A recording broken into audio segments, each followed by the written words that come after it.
Alors bonjour Paulina Panasenko, merci beaucoup d'avoir accepté de tourner cette interview. Je suis vraiment super contente de pouvoir parler de votre premier roman qui s'appelle Tenir sa langue, donc paru aux éditions de l'Olivier. Vous participez avec ce premier roman au prix des lycéens de Sceaux 2022-2023. Donc je rappelle un tout petit peu le principe du prix pour celles et ceux qui ne connaissent pas.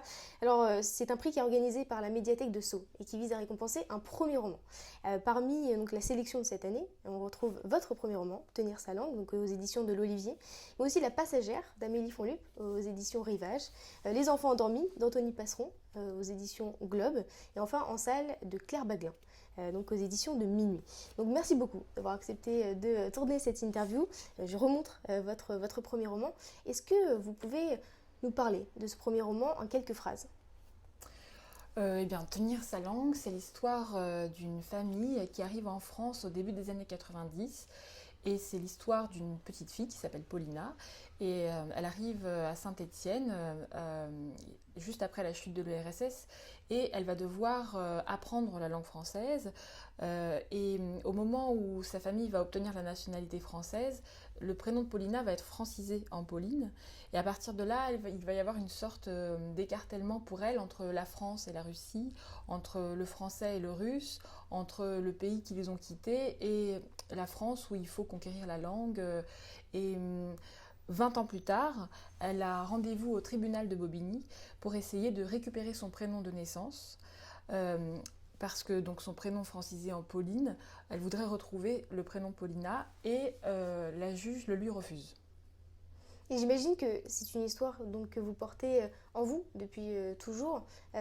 Comment est-ce que l'idée vous est venue? Quel a été l'élément déclencheur? Peut-être quelque chose que vous avez vu, qui vous a donné envie d'écrire ce roman?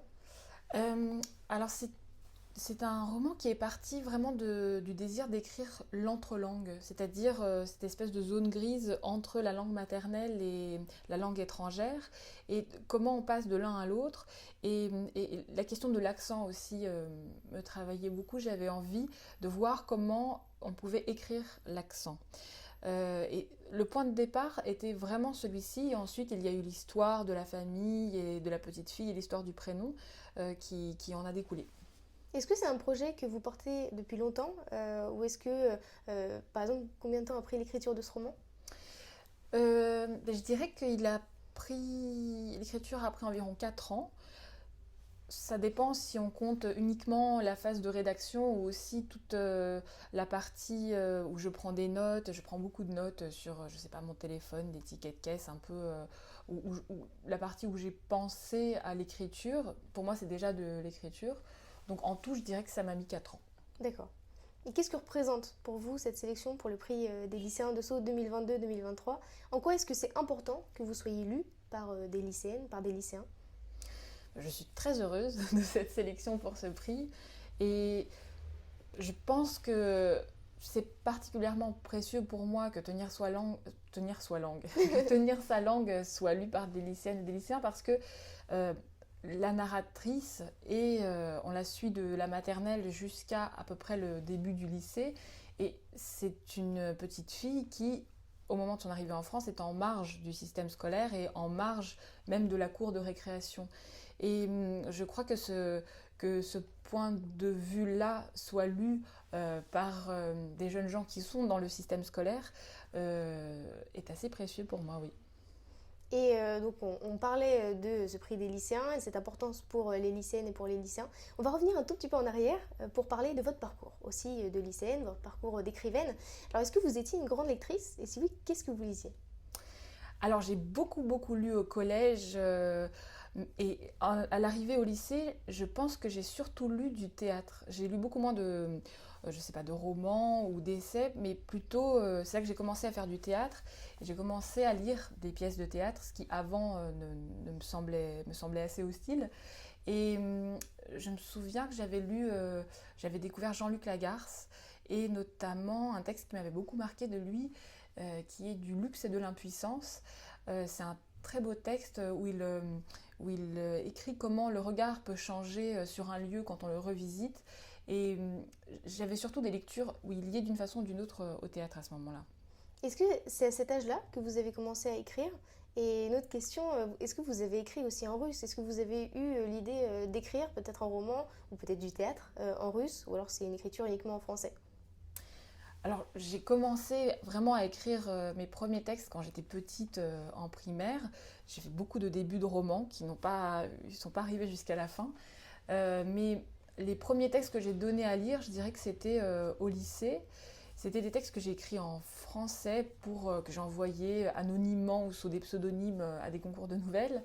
Et puis en russe, j'ai écrit récemment une pièce de théâtre qui avait été mise en espace l'année dernière dans un théâtre qui depuis a été fermé. Le directeur a été renvoyé et il a quitté le pays.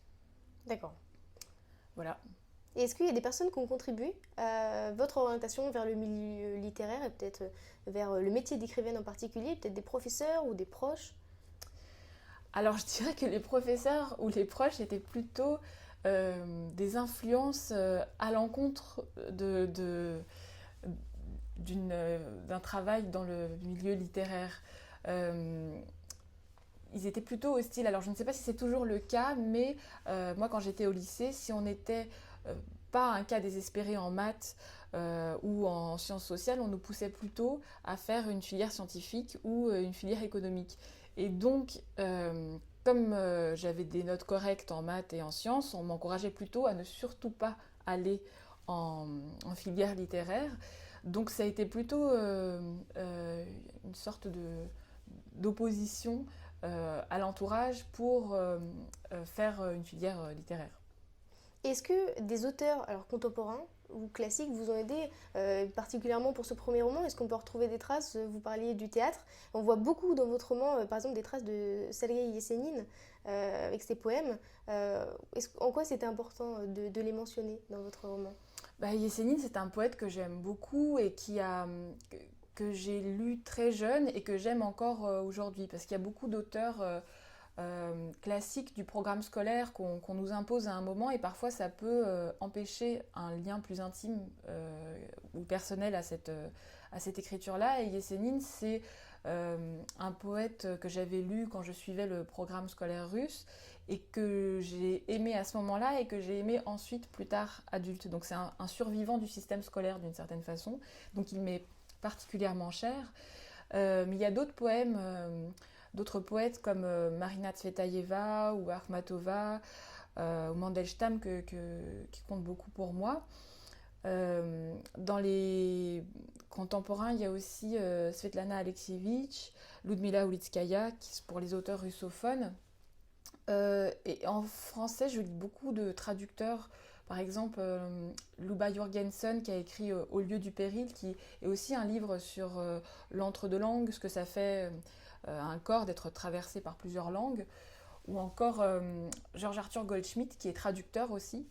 Et je pense que ces écrits de traducteurs ont influencé tenir sa langue d'une certaine façon, oui. Et est-ce que vous avez une rencontre en particulier dans le milieu littéraire qui vous a marqué?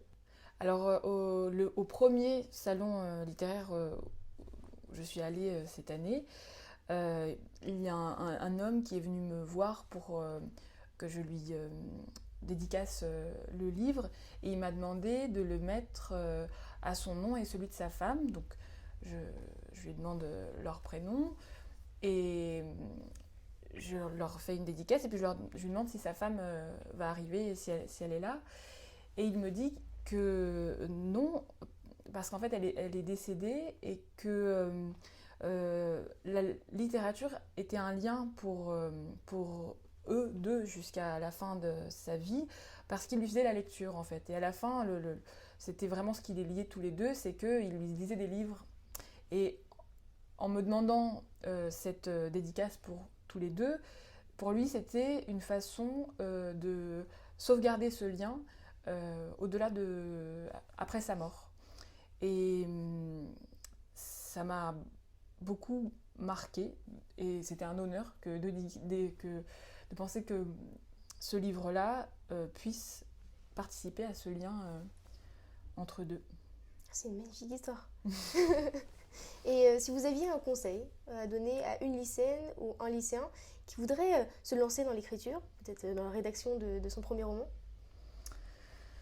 Je crois qu'il faut vraiment faire et écrire ce que on a envie d'écrire et de ne pas trop écouter ce qu'on nous dit d'écrire, ou encore se méfier de ce qu'on pense qu'il faudrait écrire. C'est-à-dire qu'il faut vraiment, je pense, être attentif à son désir à soi, son désir propre et pourquoi on a envie d'écrire et écrire ce qui nous importe personnellement et non pas à l'entourage.